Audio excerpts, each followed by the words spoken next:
Hello friends, അപ്പോൾ ഇന്ന് നമ്മളൊരു ബീഫ് ബിരിയാണിയാണ് ഉണ്ടാക്കുന്നത്.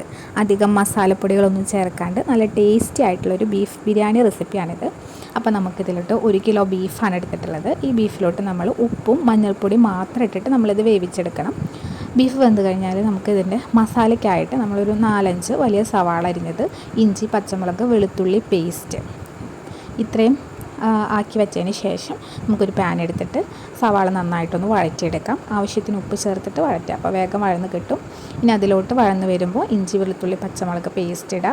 അത് നന്നായിട്ടൊന്ന് വഴന്ന് വരുമ്പോൾ നല്ല 2 വലിയ പഴുത്ത തക്കാളിയാണ്, അതും കൂടെ അരിഞ്ഞിട്ടിടാം. അപ്പോൾ ഇത്രയും ആയതിന് ശേഷം ഇനി നമുക്ക് അടച്ച് വെച്ച് വേവിക്കാം. തക്കാളിയൊക്കെ നന്നായിട്ടൊന്ന് വെന്ത് വരട്ടെ.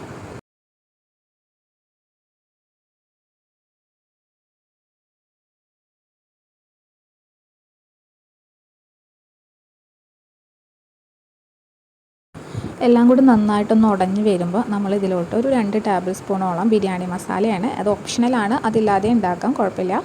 ബിരിയാണി മസാല ആഡ് ചെയ്തിട്ടുണ്ട്. അതും കൂടി നന്നായിട്ട് മിക്സ് ചെയ്തിട്ട് നമുക്കിതിലോട്ട് ആവശ്യമായിട്ട് വരുന്നത് ഒരു 2 ടേബിൾ സ്പൂണോളം കുരുമുളകാണ് മെയിനായിട്ട് എരിവിനായിട്ട് ചേർക്കുന്നത്. പിന്നെ അത് കഴിഞ്ഞിട്ട് വേണ്ടത് ഒരു 2 ടേബിൾ സ്പൂണോളം ഗരം മസാലയാണ്. ഗരം മസാല ആഡ് ചെയ്യാം. പിന്നെ നമ്മളിപ്പോൾ ആഡ് ചെയ്തത് പുതിനയുടെ ജ്യൂസാണ്. പുതിനയില നമ്മൾ നന്നായിട്ട് മിക്സിയിൽ അരച്ചെടുത്തിട്ട് ആ ജ്യൂസും കൂടിയാണ്. ഒരു കപ്പോളം ഇപ്പോൾ പുതിന ജ്യൂസ് ആഡ് ചെയ്തിട്ടുണ്ട്. ഇത്രയും ആഡ് ചെയ്തതിന് ശേഷം നമ്മൾ വേവിച്ച് വെച്ച ബീഫ് അത് ഇതിലോട്ട് ആഡ് ചെയ്യാം. ആ ബീഫ് സ്റ്റൂ അടക്കം ആഡ് ചെയ്യണം. എന്നിട്ട് നമുക്ക് നന്നായിട്ടൊന്ന് ഇളക്കി അടച്ച് വെച്ചൊന്ന് കുക്ക് ചെയ്തെടുക്കാം.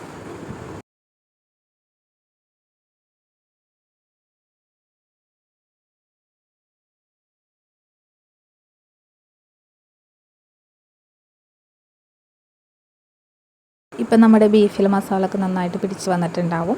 അപ്പോൾ ഇതാണ് നമ്മൾ ദമ്മിടാൻ വേണ്ടിയിട്ടുള്ള മസാലക്കൂട്ടായിട്ട് ഉപയോഗിക്കുന്നത്. ലാസ്റ്റായിട്ട് നമുക്ക് കുറച്ച് മല്ലിയിലയും വേപ്പിൻ്റെ ഇലയും കൂടെ ഇട്ട് കൊടുക്കാം. അത്രേ ഉള്ളൂ. ഇനി നമുക്ക് ബിരിയാണി പരിപാടിയിലോട്ട് നീങ്ങാം. അപ്പോൾ നമുക്ക് ഒരു കുക്കർ വെച്ചിട്ട് ആവശ്യത്തിന് ഓയിലും സ്പൈസസൊക്കെ ആഡ് ചെയ്തിട്ടുണ്ട്. അതിന് ശേഷം നമുക്ക് ഒരു പിടി മല്ലിയില ആഡ് ചെയ്യാം. മല്ലിയില ആഡ് ചെയ്ത് കഴിഞ്ഞാൽ അത് നന്നായിട്ടൊന്ന് ചൂടായിട്ട് വരുമ്പോൾ നമുക്ക് ബിരിയാണി വേവാൻ ആവശ്യമായിട്ടുള്ള വെള്ളം ചേർക്കാം. ഇവിടെ ഇപ്പോൾ ഒരു 2 കപ്പ് അരിയാണെന്നുണ്ടെങ്കിൽ 4 കപ്പ് വെള്ളം എന്നുള്ള നിലയ്ക്കാണ്. ഇവിടെ ഞാനിപ്പോൾ ഒരു 1 കിലോ അരിയാണ് ഇപ്പോൾ എടുത്തിട്ടുള്ളത്. പിന്നെ ഇതിലോട്ട് 1 ടീസ്പൂൺ റോസ് വാട്ടറും 1 ടീസ്പൂൺ എസൻസും ആഡ് ചെയ്തിട്ടുണ്ട്. ഇത് ഓപ്ഷണലാണ്, നിങ്ങൾക്ക് വേണമെങ്കിൽ ആഡ് ചെയ്യാം. ഇത്രയും ചെയ്തതിന് ശേഷം നമുക്കിതിലോട്ട് 1 ടേബിൾ സ്പൂൺ ഗരം മസാലയും ആവശ്യത്തിനുള്ള ഉപ്പും ഒരു 2 ടേബിൾ സ്പൂൺ ഓയിലും ആഡ് ചെയ്യാം. ഓയിൽ ആഡ് ചെയ്യുന്നത് അരി ഒട്ടി പിടിക്കാണ്ടിരിക്കാൻ വേണ്ടിയിട്ടാണ്. അപ്പോൾ ഇത് നന്നായിട്ടൊന്ന് തിളച്ച് വരുമ്പോൾ നമുക്ക് കഴുകിയ അരി ഇതിലോട്ട് ആഡ് ചെയ്ത് കൊടുക്കാം. ഇതൊരു 2 വിസിലടിച്ചാൽ മതിയാവും. നന്നായിട്ട് വെന്ത് വന്നിട്ടുണ്ടാവും. അപ്പോൾ നമുക്കിനി ദമ്മിടാം. ഞാൻ വന്നപ്പോഴത്തേനും ഒരു ലെയർ ദമ്മിട്ട് കഴിഞ്ഞു. അപ്പോൾ എന്തായാലും നമുക്ക് ബാക്കി നോക്കാം. അപ്പോൾ നമ്മുടെ ബീഫിൻ്റെ മസാല ആഡ് ചെയ്തിട്ട് നമുക്കതിൻ്റെ മേലെ 6 kg ആണ് ആഡ് ചെയ്തിട്ടുള്ളത്.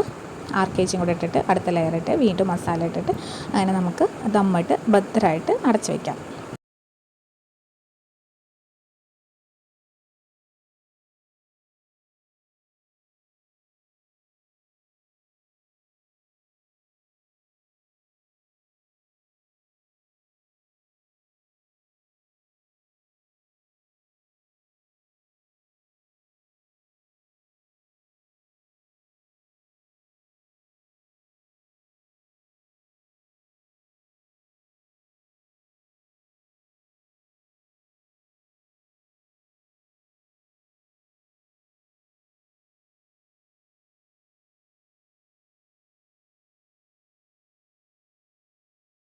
അപ്പോൾ ഇത്രയേ ഉള്ളൂ. സിമ്പിളായിട്ടുള്ളൊരു ബീഫ് ബിരിയാണി റെസിപ്പിയാണ്. നല്ല ടേസ്റ്റിയാണ്. എല്ലാവരും ട്രൈ ചെയ്തിട്ട് അഭിപ്രായം അറിയാൻ മറക്കരുത്.